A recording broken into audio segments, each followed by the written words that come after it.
یہ ہیں وہ لوگ جنہوں نے ختم نبوت پر اپنی جانیں قربان کی ہیں۔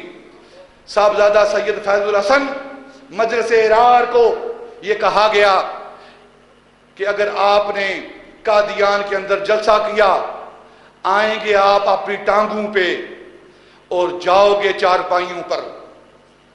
مجلس ارار ڈر گئی، انہیں کہا نہیں امرتسر میں جلسہ کریں گے، قادیان میں نہیں کریں گے۔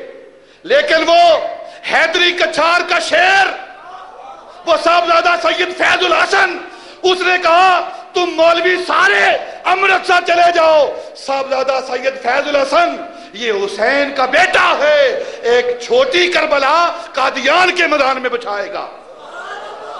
اور پھر آپ نے وہاں جلسہ کیا۔ یہ کردار ہے ہمارے علماء کا، ہمارے مشائخ کا۔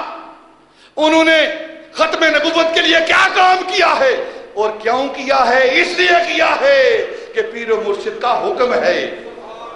سیدنا ابو بکر رضی اللہ تعالیٰ عنہ آپ کی سنت ہے، سب سے پہلے مجاہد